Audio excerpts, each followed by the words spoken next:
Geometry, Lesson 28, solving problems using sine and cosine. You will need your calculators today, and make sure when you're working in your calculators that it's in the right mode. If you look at the mode in a graphing calculator or even a trig scientific calculator, there's radians versus degrees. We will be working in degrees, so make sure that your degrees is selected. If you're in a graphing calculator, you can find the mode button and select degrees. If you're in a trig or scientific calculator, there should just be a degree, radian, and I think seconds selection. Just make sure you're in degrees. All right, exercise 1 through 4. We're going to work on these together. The bus drops you off at the corner of H Street and First Street. So we have H Street and First Street right there. Approximately 300 feet from school. You plan to walk to your friend Janice's house after school to work on a project. Right there. Approximately how many feet will you have to walk from school to Janice's house? Round your answer to the nearest foot.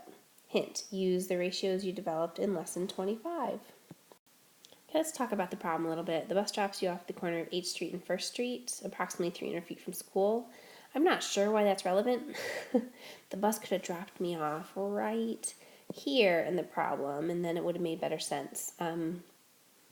So basically, we need to know what the hypotenuse length is. Approximately how many feet will you have to walk from school to Janet's house? So if we are right here, that's the degree that we are given. We have hypotenuse is what we're looking for, and that is opposite. So ka, toa. Sine is opposite over hypotenuse. So sine of 41 equals 300 over h. Okay, what we're going to do today with solving this is actually our calculator, sort of amazing, holds the ratio of this. I can type in sine 41 and hit enter, and it's going to give me the ratio that we've been using in tables up to this point. I know, it's sort of crazy, but that's what it does. So as long as your calculator is in degrees, you can actually do sine of 41 and it'll spit out the ratio for you. Let me show you. Now, even if you don't have a graphing calculator, it'll still spit out the same thing. So we're just going to use that value. 0.65, actually 66 equals 300 over h.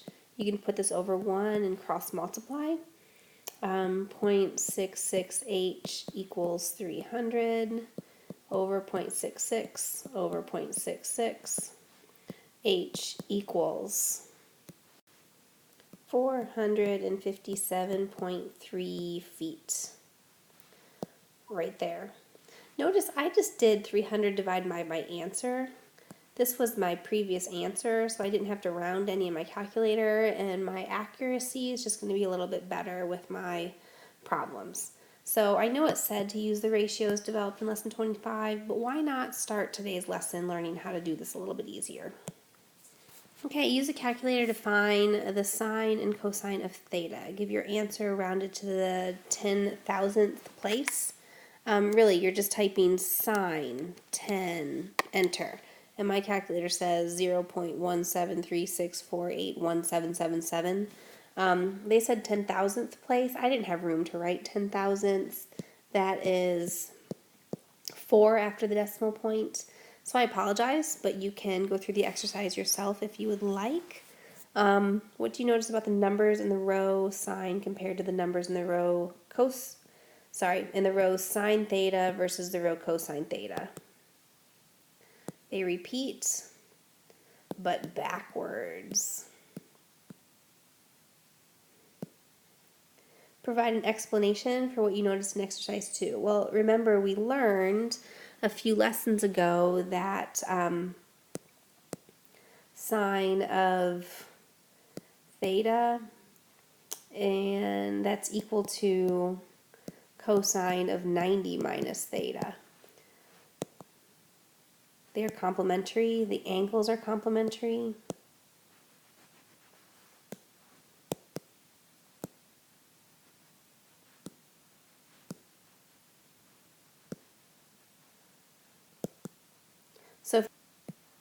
So another way to summarize it is because the sine and cosine of complementary angles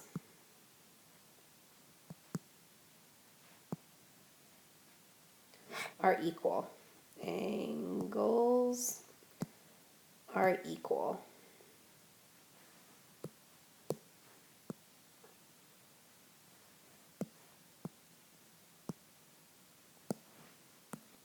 So example 1, find the values of A and B. And we're going to use our calculator this time, not the fun tables. If we look, remember, here's our hypotenuse. So if I'm looking for A and B, I can use sine or cosine. I can't use tangent because tangent is opposite over adjacent and they're both unknown. So just pick one. Let's use sine of 40. Sine of 40 is opposite over hypotenuse. Opposite of 40 is A. Hypotenuse is 26. I'm going to rewrite it. Sine of 40 equals A over 26. I'm going to put that over 1, cross multiply.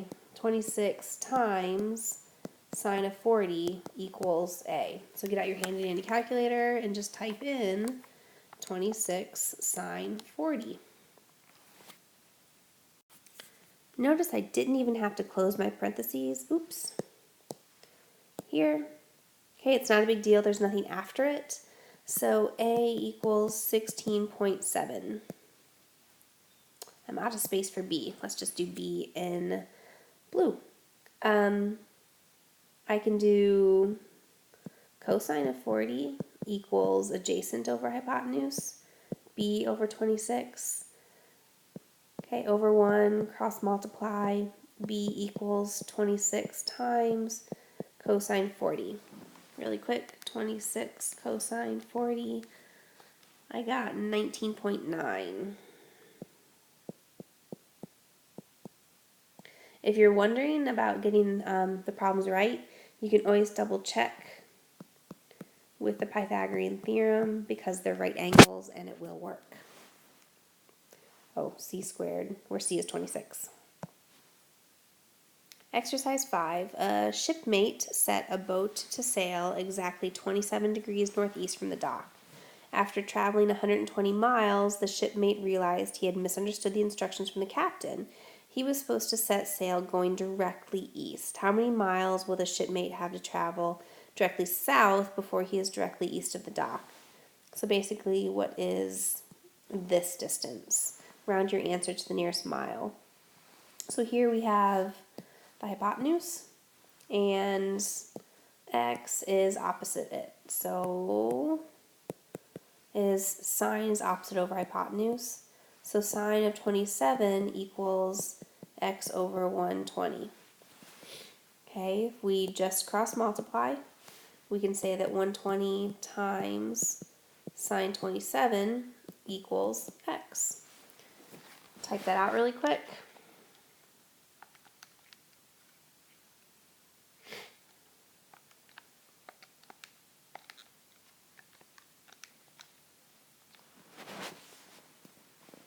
I have 120 times sine 27 is 54.5.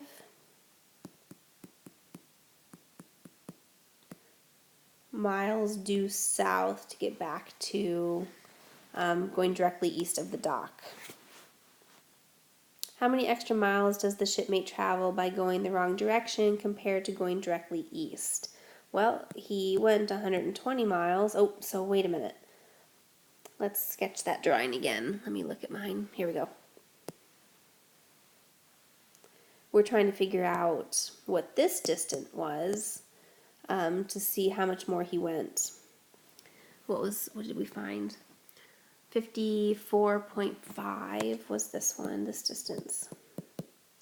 And this was 27 degrees. So now we want adjacent over hypotenuse. So that would be cosine of 27 equals adjacent over hypotenuse. Okay, cross multiply, I have y equals 120 times cosine 27.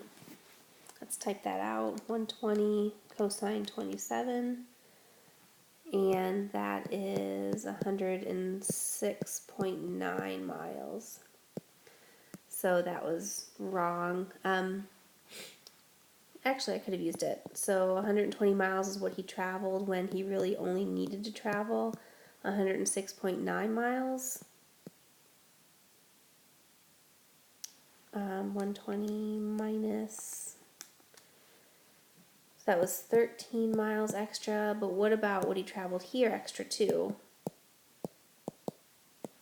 He also traveled 54.5 miles extra. That gives me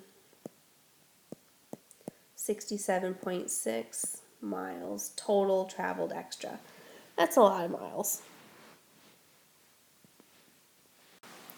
Okay, Joanna borrowed some tools from a friend so that she could precisely but not exactly measure the corner space in her backyard to plant some vegetables. She wants to build a fence to prevent her dog from digging up the seeds that she plants.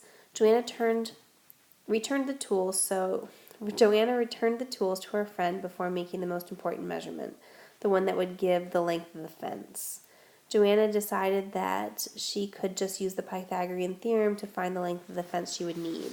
Is the Pythagorean theorem applicable in this situation? Sorry, Joanna, no, it's not. The Pythagorean theorem only works with right angles, and we have no right angles in this problem, so we don't have that. I mean, the Pythagorean will approximate it because we have a 95-degree angle versus a 90, but it won't work. It won't be applicable in the situation at all. Now, something that we can do is drop a 90-degree angle from here. Okay, will it work now? Yeah, it will. We don't know that measurement, like we don't know A or B up here, but we can use this information to find X and Y. I have an hypotenuse, another hypotenuse, so I can do cosine of 35 equals adjacent over hypotenuse. So x equals 100 times the cosine of 35. Let me type that out really quick. 100 cosine 35, and I get 81.9. And then I can do cosine of 50 equals adjacent over hypotenuse. So cross multiply, I get y equals 74.875 cosine of 50. Let's type that out. 74.875 cosine 50. I get 48.1.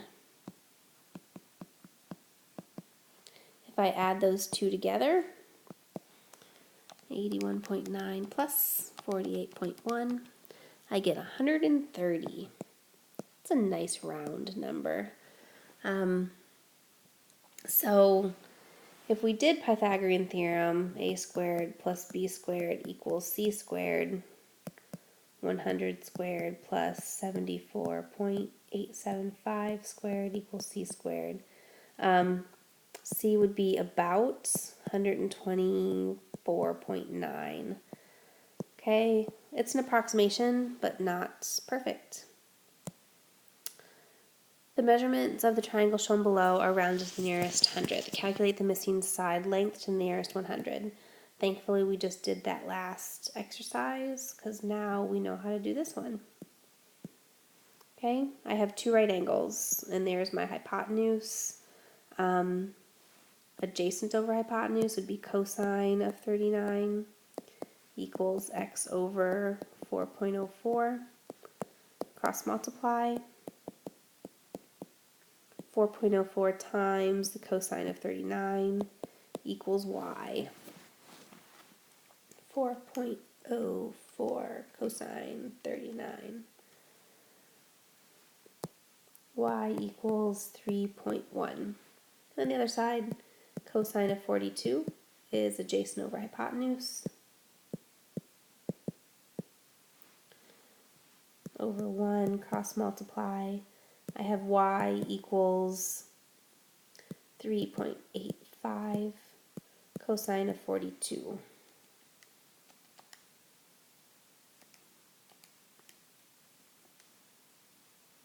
So y, oh sorry, I just saw that, this should be x. Y equals 2.9. Okay, x plus y equals 3.1 plus 2.9.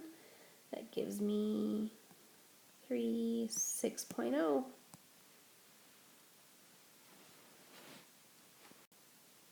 And that's it for today. Hopefully that made sense and you will learn how to use your calculator. Come with questions tomorrow if anything doesn't make sense. Good work.